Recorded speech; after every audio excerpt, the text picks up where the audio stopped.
up, swashbucklers? You're listening to Under the Crossbones, episode number 91. Here we are. My name is Phil Johnson. I'm your host for the show. Thank you for tuning in. Thanks for telling your friends. You are the one keeping the show afloat, and I appreciate it. Episode number 91. Fun fact about the number 91. If you have one American penny, one American nickel, one dime, one quarter, one $1/2, you have 91 cents. Yep, that is the most interesting thing about the number 91, in case you were asking. Found nothing else. And with that 91 cents, you can go buy nothing. That won't even get you an item at the dollar store. Hey, you know what? When I was in London, they have pound stores there, which was not a dollar store. It was a $1.35 store with the exchange rate that we were working with. But I thought it was funny that they had pound stores there. Anyway, I'm trying to. I'm leaving town for a week. And it's like one of those, you know, when you have a week and then all of a sudden you have one day less in that week? That's what I'm doing today. So I'm running around like mad trying to get stuff done and tied up before I leave town. And it's just, so I'm trying to mellow, trying to calm down a little bit. Maybe I'll put on my NPR voice. Hi, welcome to Under the Crossbones. I'm your host, Phil Johnson. And no, we're not going to do it like that. More energy. Yay! My guest on the show today is Laura Sook Duncombe. She is the author of Pirate Women, The Princesses, Prostitutes, and Privateers Who Ruled the Seven Seas. And I had to turn off mic to say that many P's. Otherwise, it was puh, puh, puh. And you don't want to hear that. It's a fascinating book, though. Fantastic book. And if you think you know your lady pirates, I guarantee you don't know everything that Laura does. Because there's a lot of stuff in this book, as you'll hear in the interview, a lot of stuff I didn't know about. She goes back to like Vikings and all sorts of cool stuff. Some true factual lady pirates and some fictional, not so real lady pirates. But man, this book is chock full. And it's a good one. And the talk is fun. You're going to have a good time with it. Everything is going to be good. You may have also heard that Laura's book, the book we're talking about today, was chosen by Cosmopolitan magazine as like the #1 read for 2017. So how cool is that? That's bound to sell some books to some ladies, isn't it? Yeah. And you also might have heard Laura and another friend of the show, Mark Hanna, on This American Life this past week. They listened This American Life from NPR. I think it's NPR. Maybe it's not NPR. I can't remember. Ira Glass, you know that guy. They did an episode about pirates, and they started off with a little Stede Bonnet talk about how he was not that great a pirate, and then turned around and then became a pirate, and then said he wasn't a pirate, and it's a good story, which you might know. And then they did a whole segment on Somali pirates, which was super interesting. And yes, I am trying to find a Somali pirate expert to interview on this show, but haven't been able to nail one down yet. It came close, but not quite yet. And then the third part of their story is they talk about Cheng I Sao. That's where Laura comes in. Mark Hanna is the guy they talk to about Stede Bonnet stuff. And then they bring Laura on to talk about Cheng I Sao, who, of course, is the most successful pirate ever. Why there's not a movie yet, I don't know. I might have to sit down and write it myself, even though I've never written a movie. But hey, it's a thing I do. I write things. So anyway, if you haven't heard that episode of This American Life yet, go check it out. It's their current weekly episode. It's called I Am Not a Pirate, even though everybody in the show is a pirate. I don't think Ira Glass is a pirate. He's like the super least piratey person I think I've ever heard on a show anywhere. But maybe he'll put on an eye patch or something for us. So, but anyway, it was a good show. You should go check it out. I'm getting ready. I'm doing this show a little bit early this week because I am headed to Southern California to go do shows at Pechanga Casino in Temecula. And after that, taking a vacation. Yeah. So getting a little bit of work out of the way here before I leave town. As you're listening to this, if you're listening to it the day it comes out, I'm at Disneyland. That's where I am. You betcha. I am at Disneyland. Getting my pirates on. I will be riding in the boat and looking at the characters and going, yay, pirates. And doing all the other stuff too. So we're going to hit some Universal Studios. We're going to hit some Disneyland. We're going to take a trip out to Vegas for a couple days. It's going to be fun. It's going to be relaxing. My girlfriend is going to never want to be in a car with me again after this week. So it'll be fun.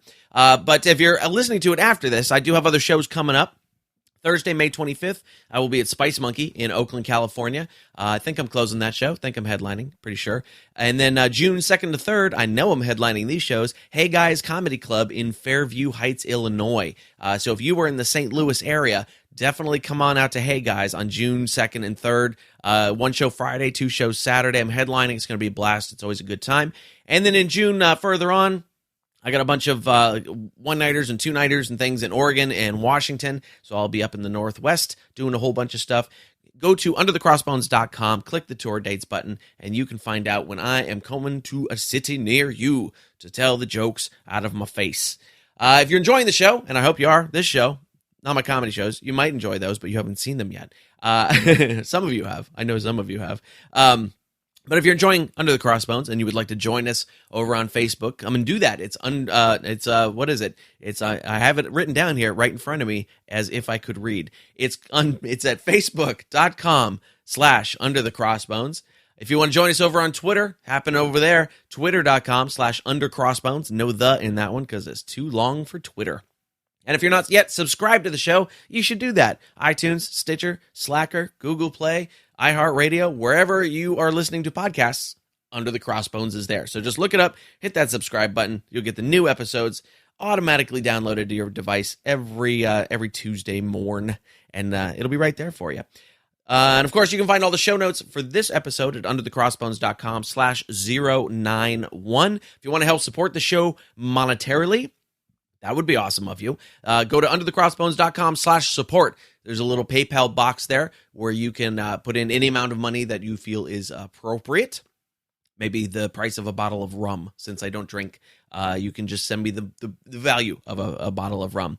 There's an Amazon banner there. If you click that little Amazon banner, you go over to Amazon and you buy yourself something nice, like maybe Phil Johnson comedy DVD or something else of more importance and value to you. If you click that banner and buy yourself something at Amazon, Amazon kicks me back a few bucks. Not even a few bucks. It's really a few pennies, but it does help. And I thank you, everybody who's been doing that. I've seen the results. Thank you. And if you want to be a sponsor of the show, that's super cheap and easy. Just hit the support page there, underthecrossbones.com/support. You can contact me from there, and we will hook you up as a sponsor of the show. All right. Are you ready? We're going to dig in. We're going to talk some lady pirates today with Laura Sook Duncombe.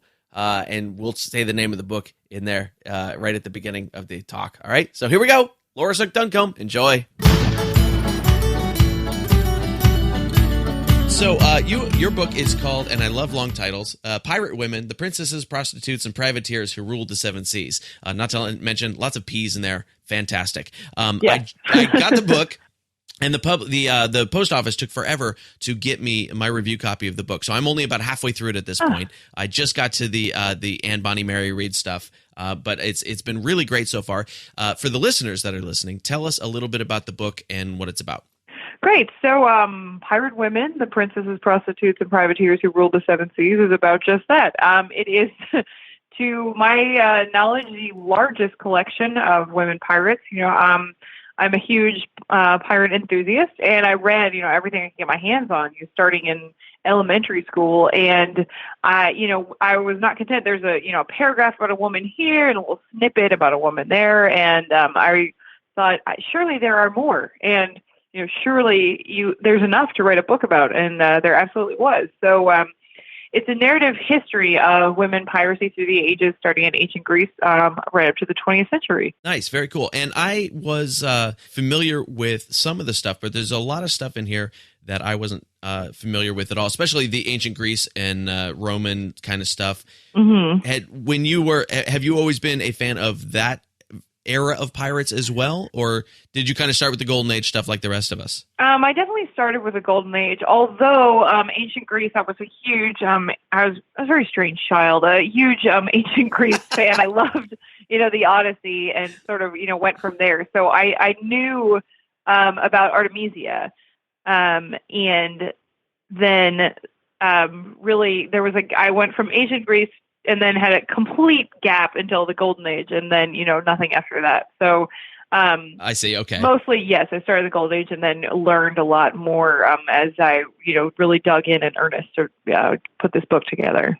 Nice. Okay. Yeah. And and you have an extensive bibliography in the back here, because as I'm going through the book, I'm seeing like, oh, I'm not familiar with that book. That's one I should read. So I've been actually taking notes about other things to read as well, which is always fun. But because there are a lot of stories in here that I wasn't familiar with. What kind of when you were writing the book, what kind of extended research did you find yourself having to do to catch some details about these stories, maybe with resources you didn't know about before? Sure. Lots of deep dives in the Library of Congress. I fortunately, when I was writing the book, I was living in Washington, D.C., so I had my reader card, and I, lost days in the Library of Congress, just ordering all these books where there would be just a sentence or two about this woman, tucked away in a book about, ancient Greece or the Vikings. But then, you find enough books with enough sentences, and you sort of can put them together and construct these stories. I got a lot of the trial transcripts for Mary Read and Bonny online, because they're just they exist. Yeah, there's a lot of primary source documents that are just out there on the internet. So I did do a lot of research on the internet, and calling some people. The whole gunpowder Gertie story, which I don't think you're up to yet, but the woman who is the gunpowder Gertie expert lives in, Kootenay, British Columbia, Canada, and she was kind enough to take my call. And, she has a landline. She lives, kind of off the grid, got to speak to her and, learn about that story. So a lot of really incredible people that I've met during my research, which has been, the most rewarding part, is sort of making relationships with some pirate historians, because we're sort of a small tight-knit community. It's not a big world, so right. It's been lovely sort of getting to meet more people and kind of more firmly entrench myself, going from like a fanatical solitary pirate lover to a fanatical pirate lover with friends. So that's been really nice. That absolutely makes sense. I've gone through a very similar kind of situation with this show. I was the same way. I pirate posters in my office, but that was about it. I didn't hang out with the people. And through the show, same thing. I've been able to talk to some really great people. I know you have a blurb from Benderson Little on the back of your book here, who's a friend of the show. Great guy. Yeah, he's wonderful.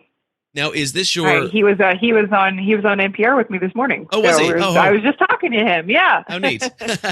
Now, is this your first book, or have you authored others? No, this is my first one. Oh, okay, great. And so hopefully not the last one. Yeah, hopefully not. I'm sure it won't be. So did you want to be a writer, or did you want to write a pirate book first? Which of those things came first in the trajectory? Oh gosh, that is tough.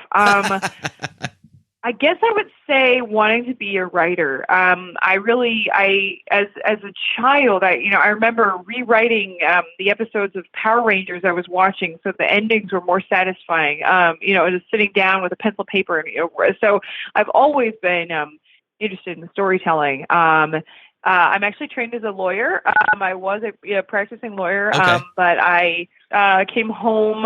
We moved, and I was in the process of transferring my law license from Massachusetts to Washington, D.C., and that's a lengthy bureaucratic process that involves a lot of paperwork and a lot of time. And I Sure. thought, I'm waiting for this to go through.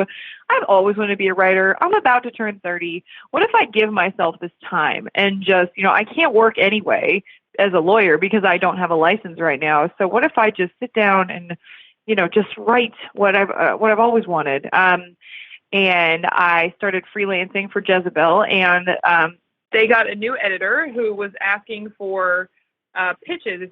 Send me your craziest pitches. And I said, okay, what about Pirates? Oh, okay. And it turned out that was just the right kind of crazy for her. So I was able to do columns for her, and then was approached by an agent who said, hey, do you want to turn this into a book? And I had to play it cool and be like, yeah, well, let me think about it. But really I was going, and so I, pretty immediately signed the contract and made a book. So I guess I definitely want to be a writer first, but when I set out to actually be a writer and go into the business, it was Pirates all the way for me. So.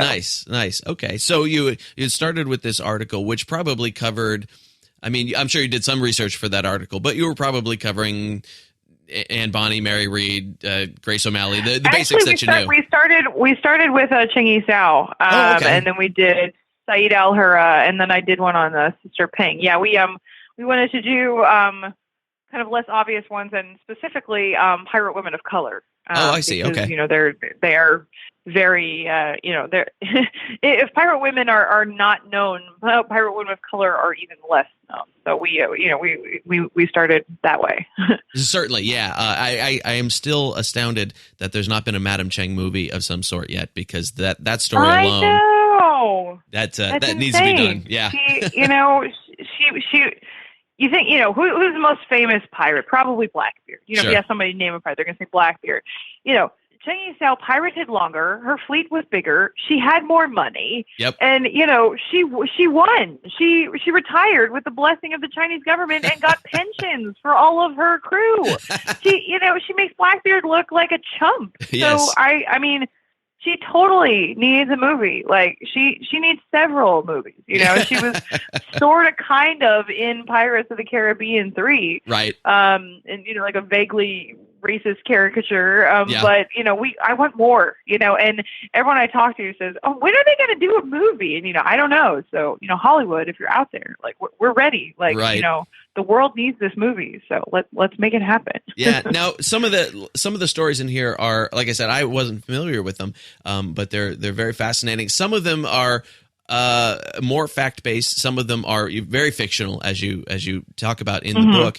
How did you decide how to wrangle that fact versus fiction angle within the book when there's so little about these people out there anyway? Yeah, that's a really good question. And it was something that was really kind of a case-by-case basis because, pirates, they don't file W-2s, they're not on Facebook. Like, by their very outlaw nature, they don't always appear in the record. And so it's kind of a treasure hunt, if you will, to track them down. And so some women, like Jacquot de la Haye, for example, I'm virtually certain is fiction.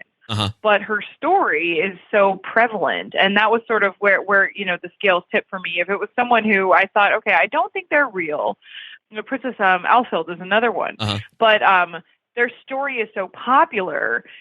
Clearly, they meet a need of the culture that they come from. If they're beloved, it's for a reason, and I think that says something about the culture that they're a part of. And I think that in of itself is a valuable distinction and thing to know. So there were definitely pirates who I started working and I said, you know what, this is not going to fly. Like, this just not enough on this woman.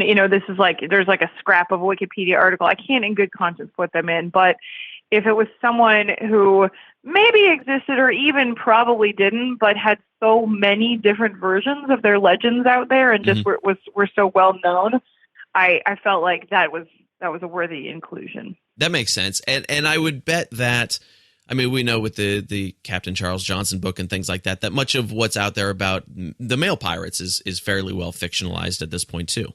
Yeah, absolutely. And, furthermore, I feel like what's in lots of history is fairly well fictionalized at this point. I mean, who's to say? You have textbooks that say, slaves really loved being on the plantations and there's no such thing as dinosaurs. So, I feel like depend on who's telling the story controls what goes in it. And so, if I have these strong, powerful, feminist women, then I'm going to put it out there because there are other people putting other stuff out there that, is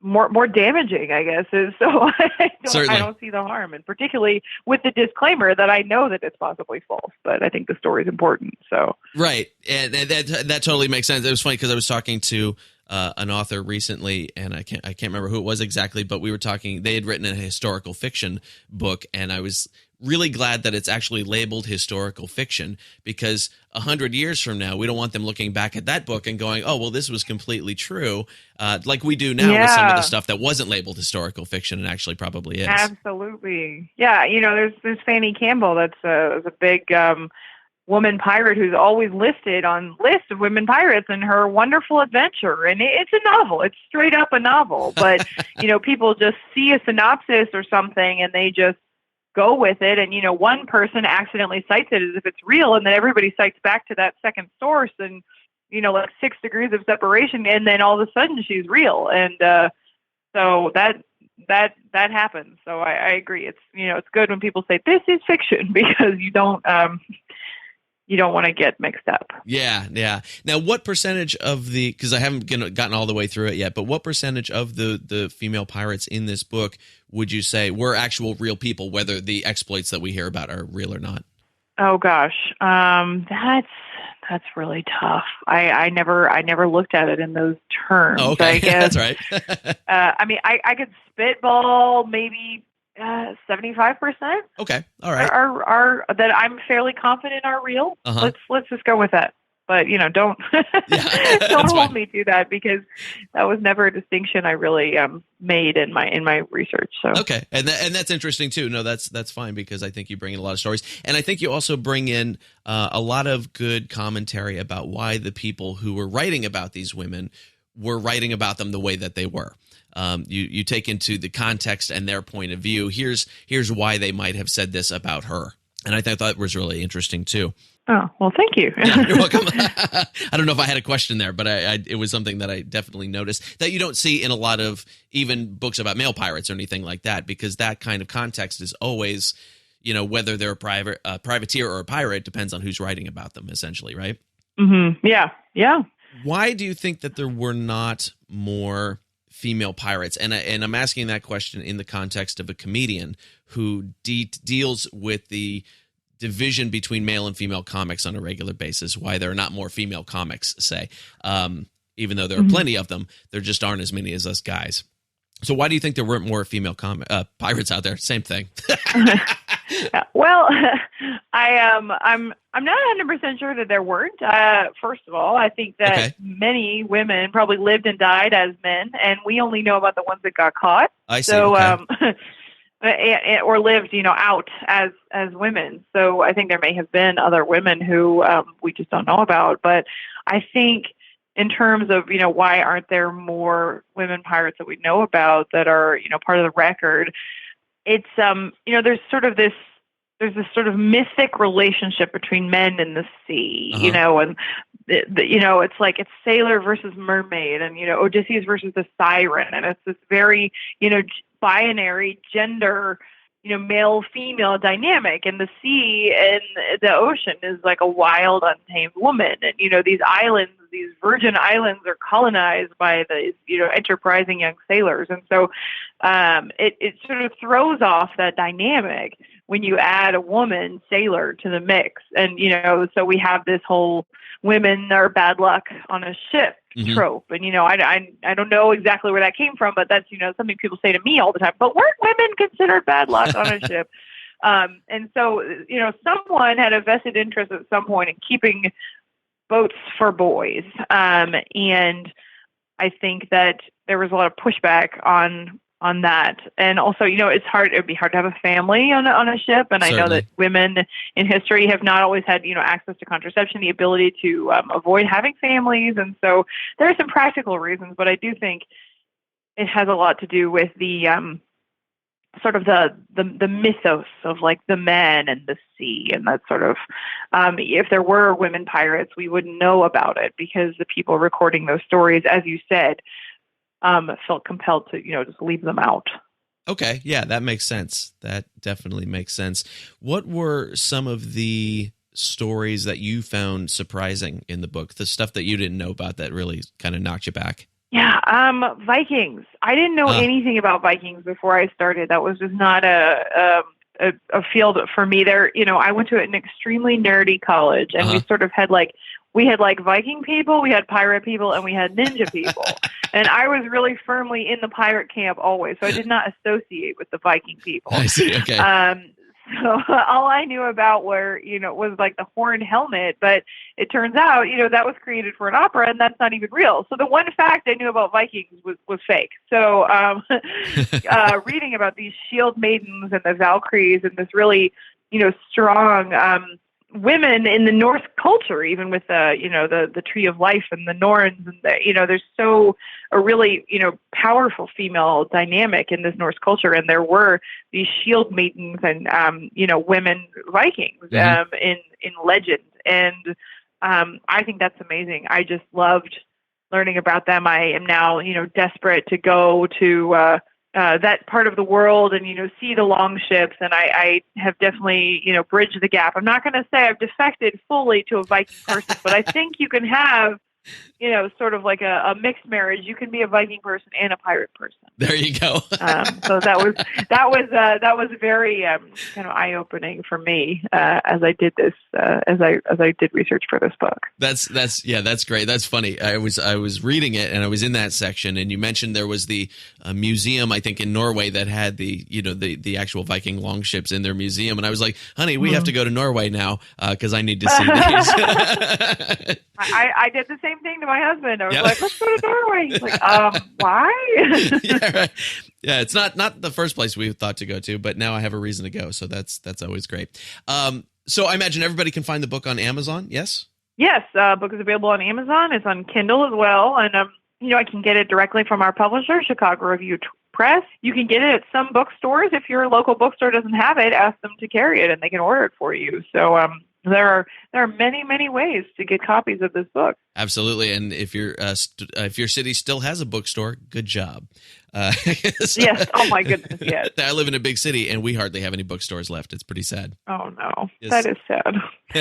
We're out on tour too. Yeah. So if you live in New York City, Chicago, Dallas, Portland, San Francisco, or Los Angeles, I will be there, and I will have copies of the book. You can hear me read it and talk about pirates and the stuff that didn't make it in the book. And so my website is www.laurasookduncombe.com, just my name. Right. And I have my tour schedule up there. So I would love to meet listeners of Under the Crossbones podcast and talk pirates. Fantastic. So that's you're going to be your first book tour. Have you ever traveled extensively doing one-nighters like that? No, it's crazy. I'm really excited. I have my first event tonight in Boston, and I'm really looking forward to it. We've had a little bit of a bump in excitement. Cosmopolitan Magazine picked us as the #1 book to read in 2017. So we've been getting a lot of mileage. Wow. I think that's safe to say the only time I will ever be in Cosmopolitan Magazine. So, congratulations! That's fantastic. Thank you. Yeah, I told my husband, you're married to a Cosmo girl now. So he was very excited. So, so with all the excitement, I know you're been a wild ride so far. Yeah, absolutely. So I know you're in the middle of all the marketing push for the book. Have you had a chance to think about what your next project might be? Oh goodness. Sort of. I'm profoundly torn. I'm sort of looking two ways. I'm thinking either a fictionalized version of the life of some of these pirates for young adult audience. My first love is fiction, and I would love to do these books for young folks to find. I was a Wrinkle in Time devotee as a child, sure. And having an adventure like that written, for and about a young woman, I think is something that needs to happen in the world. But I also am thinking very strongly about writing about the women spies of World War II. Interesting. Particularly the radio operators in Paris, because, that was said to be the most dangerous posting in the war. Women lasted a matter of days. Some of them were captured as they parachuted into France. So just an incredibly dangerous, high-stakes operation. And I, find that fascinating. So the question is just if everything's already been said that needs to be said about that, or if there's room for one more. So right. I'm considering both options, but I'd like to, keep doing pirates. Maybe I'll do them both one after the other. So it's hard to say, really. There you go. You're young. Got plenty of time. Yeah. Absolutely. Fantastic. Well, Laura, this has been really fun. I'm definitely going to finish the book, and I'll make sure that all the info is linked up in the show notes so that everybody else can go buy a copy for themselves. And thank you for coming on the show. Yeah. Thank you so much. I'm a big fan, so it's a thrill to be on the podcast instead of just listening to the podcast. Oh, I'm so glad to hear it. I appreciate it a lot. I hope we can talk soon, and maybe I'll catch you at a book stop on the road somewhere. Sounds fantastic. Thank you so much. Thanks, Laura. Bye-bye. All right. Bye-bye. And there it is, friends. That is my interview with Laura Sook Duncombe, author of Pirate Women, The Princesses, Prostitutes, and Privateers Who Ruled the Seven Seas. I like long titles, especially when they're all alliterative like that. It's very cool. So, of course, you can find Laura's book on Amazon, Barnes & Noble, any of those places where you get books. And if you want to find out more about Laura and what she's up to, go to laurasookduncombe.com. There's a lot of letters in that URL, but I'll link to it on the show notes, of course, and you can just click on over from there. It's underthecrossbones.com/091. Today, Under the Crossbones is sponsored by Pirate Radio of the Treasure Coast, WKKC-DB, playing the best music and pirate radio talk. You can listen to Under the Crossbones on both their stations. Just go to pirateradiooftheTreasureCoast.com or pirateradiotc.com, and don't forget to download the apps, Pirate Radio Treasure Coast, which is their music app, and Pirate Radio Talk, which is the talk station. And if you're listening over there on Pirate Radio, I'm waving at you. Hello from over here in my recording studio. And I thank you for listening. And get involved. Come and visit us on Facebook and Twitter and all that kind of stuff. I have a quick little survey I need you to do. It's very quick, very easy, very simple. 7 questions, take you under a minute. But what it does is it helps me get to know you a little bit better so that I know what I should be doing with the show. Because there's thousands of you listening to this, and I want to be able to find out a little more about you so that I know what I should be doing with the show in the future, and that will help immensely if you fill out this tiny, tiny, tiny little survey. Go to underthecrossbones.com/survey, and it's right there for you. All right, you've been hitting the festivals, the pirate events, seeing some bands, taking a pirate cruise, doing any of that kind of fun stuff. Well, I would like to hear about it, and I want to play it on the show. So send me a trip report. I'm going to give you a phone number here in a second. You're just going to call up, leave me a voicemail, just like you're talking to a friend. Why? Because I'm your friend. And you'd leave me a little voicemail, tell me all about your festival or event or whatever pirate cool thing you went to, and I'll play it on the show if it's cool, right? Here's the phone number, 408-599-2733. Again, that is 408-599-2733. I feel like I should go almost like more, not NPR voice on that one, but like just like more like radio voice. Call 408-599-2733. Again, that's 408-599-2733. And then like really fast say a whole bunch of like fine print stuff, but I don't have any fine print stuff to say, so we'll skip that part. But I've done voiceover work in case you probably can't tell from the way I jabber at you most of the time, but I have done voiceover work. All right, kids, that is our show for today. Thank you once again for tuning in. If you want to find out more about Laura Sook Duncombe and her book, Pirate Women, The Princesses, Prostitutes, and Privateers Who Ruled the Seven Seas, go to laurasookduncombe.com or just come visit us on the show notes, underthecrossbones.com/091. And, of course, you can find her book at Amazon, Barnes & Noble, and any and all those places where you get bookie book type things. Lots of good shows coming up. Pirates of the Caribbean is coming out, so we'll be talking about that. Jeff Sinelli, the composer for the score of the new Pirates of the Caribbean films, coming up on the show. Chris Bowes from Ailstorm, coming up on the show. Steve Sanders from Sea Dog Slam, coming up on the show. Lots of good stuff, so stay tuned. Make sure you're subscribed, and I will see you next week with reports from Disneyland. Bye.